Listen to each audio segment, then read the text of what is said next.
Back to my video. आज के इस वीडियो में हम लोग उसी सीरीज को कंटिन्यू कर रहे हैं। बिहार स्पेशल है, ठीक है। और आज के बिहार स्पेशल में हम लोग करेंगे बिहार की वास्तुकला और चित्रकला से जुड़े प्रश्नों को, ठीक है।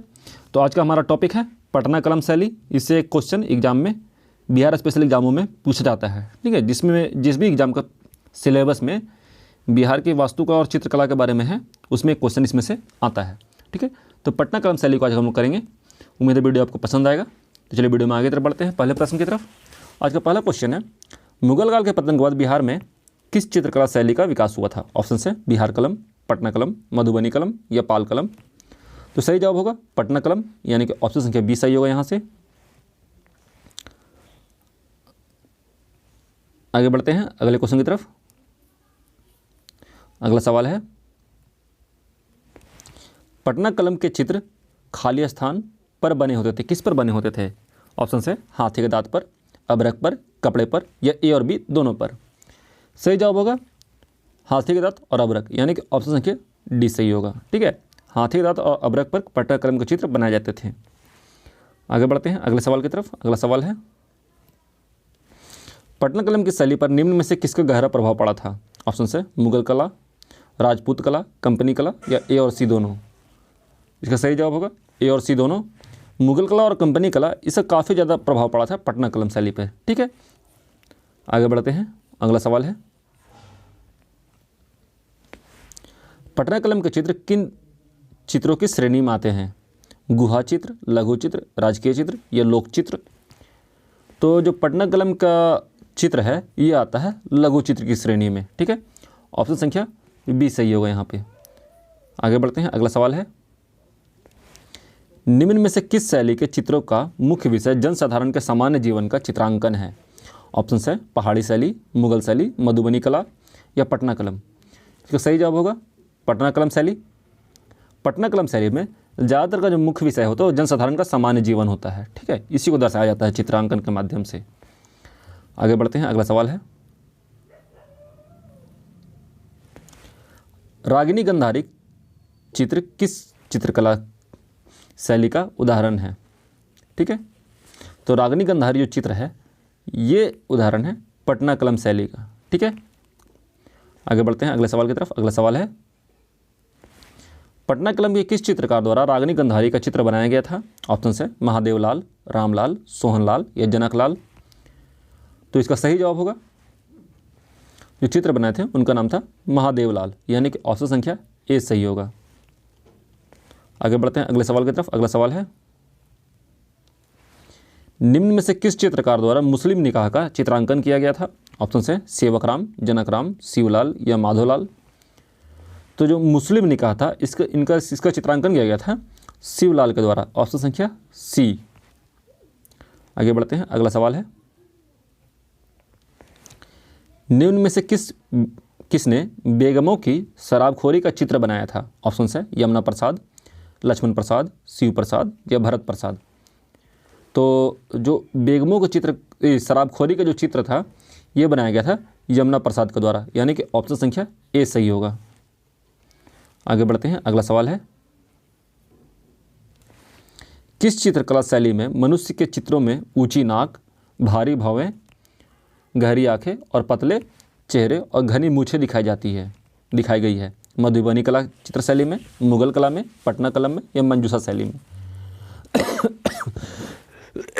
सॉरी, सही जवाब होगा पटना कलम शैली में, ठीक है। ऑप्शन संख्या सी सही होगा यहाँ पे। आगे बढ़ते हैं अगले सवाल की तरफ। अगला सवाल है,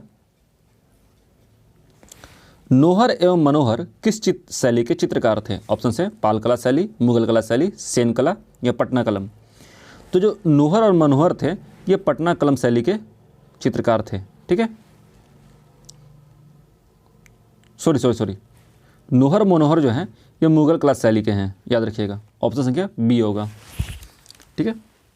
आगे बढ़ते हैं अगला सवाल की तरफ।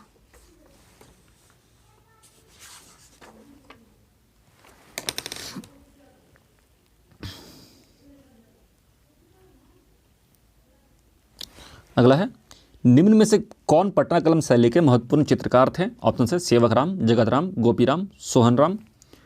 तो पटना कलम शैली के महत्वपूर्ण चित्रकार की बात हो रही है तो इसमें है सेवकराम, ऑप्शन संख्या ए सही होगा। आगे बढ़ते हैं अगले सवाल की तरफ। अगला सवाल है, सेवकराम का काल कब से कब तक का था? ऑप्शन है 1760 से 1798, 1765 से 1801, 1768 से 1805, 1770 से 1830। सही जवाब होगा 1770 से 1830। ऑप्शन संख्या डी सही होगी यहाँ पे। आगे बढ़ते हैं अगले सवाल की तरफ। अगला सवाल है, निम्न में से किस पटना कलम के चित्रकार द्वारा होली दिवाली को चित्रित किया गया था? ऑप्शन है हुलासलाल, शिवलाल, जगतलाल या माधोलाल। तो बात की जाए होली दिवाली को चित्रित करने का, तो ये पहला काम किया था हुलासलाल ने। ठीक है, ऑप्शन संख्या ए सही होगा यहाँ पे। आगे बढ़ते हैं अगला सवाल, दक्षो बीबी, सोना बीबी एवं गुरसहाय लाल का संबंध किस कला शैली से था? ऑप्शन है मुगल कला, ब्रिटिश कला, पटना कलम या मंजूसा कला। तो दक्षो बीबी, सोना बीबी और गुरसहाय लाल, इनका संबंध है पटना कलम शैली से। ठीक है, ऑप्शन संख्या सी सही होगा यहाँ पे। आगे बढ़ते हैं अगले सवाल की तरफ। अगला सवाल है, पटना कलम शैली के अंतिम महत्वपूर्ण चित्रकार कौन थे? ऑप्शन है ईश्वरी प्रसाद वर्मा, हुलासलाल, महेंद्र मिश्रा या मंगल पांडे। तो इसका सही जवाब होगा ईश्वरी प्रसाद वर्मा। ठीक है, ऑप्शन संख्या ए सही होगा। आगे बढ़ते हैं अगला सवाल है, निम्न में से कौन पटना कलम का संरक्षण करता था? ऑप्शन है टेलर, राम सुल्तान बहादुर, पीसी मानुक। तो सही जवाब होगा ए बी सी, तीनों ने ही पटना कलम शैली को संरक्षण दिया था। ठीक है, आगे बढ़ते हैं अगले सवाल की तरफ। अगला सवाल है, पटना कलम शैली के चित्रों का संग्रह कहाँ है? पटना म्यूजियम, खुदा बख्श लाइब्रेरी या लंदन म्यूजियम, या ए और बी दोनों। ठीक है, तो इसका सही जवाब होगा ए और बी दोनों। ए और बी दोनों में ही पटना कलम शैली के चित्र रखे गए हैं, पटना म्यूजियम में और खुदा बख्श लाइब्रेरी में। आगे बढ़ते हैं अगले सवाल की तरफ। अगला सवाल है, निम्न में से किस कलाकार पर पटना कलम शैली का स्पष्ट प्रभाव दिखता है? एम.एफ. हुसैन, रविन्द्रनाथ टैगोर या अविंद्रनाथ टैगोर। इसका सही जवाब होगा बी और सी, यानी कि ऑप्शन संख्या डी हमारा सही होगा। ठीक है, रविन्द्रनाथ टैगोर और अविंद्रनाथ टैगोर के कार्य में चित्र बनाने में पटना कलम शैली का स्पष्ट प्रभाव नजर आता है। ठीक है, आगे बढ़ते हैं अगला सवाल, मछली बेचती हुई औरत, खेत जोतता हुआ किसान और लकड़ी काटते बढ़ई का चित्र किस शैली में बना है? मुगल कला, पटना कलम, मधुबनी कला या मंजूसा कला। सही जवाब होगा पटना कलम शैली। ठीक है, जैसा आपको बताया है कि पटना कलम शैली में ज़्यादातर जनसाधारण का जीवन को दिखाया जाता है। ठीक है, जन जीवन को दिखाया जाता है जो डेली का चीज़ है। ठीक है, तो इससे भी आप पता कर सकते हैं कि ये जो डेली का काम जो है वो डेली का काम है, इसलिए इसे पटना कलम शैली में ही बनाया गया है। ठीक है, इसका ऑप्शन संख्या बी सही होगा। तो आज की वीडियो में इतना ही फ्रेंड, हम लोगों ने लगभग पटना कलम के सभी प्रश्नों कर लिया है। अगर नेक्स्ट जो वीडियो है वो मधुबनी कला का आएगा। पटना कलम शैली से जो भी प्रश्न है इसी में से आएंगे, 20 प्रश्न हैं टोटल। ठीक है, ज़्यादा इंपॉर्टेंट नहीं है, ज़्यादा इंपॉर्टेंट इसके बाद का वीडियो है। ये जो वीडियो है ये बिहार के एग्ज़ाम के दृष्टिकोण से काफ़ी ज़्यादा महत्वपूर्ण है, और ये एग्ज़ाम जो है बीएसएससी का हो सकता है, बीपीएससी का हो सकता है।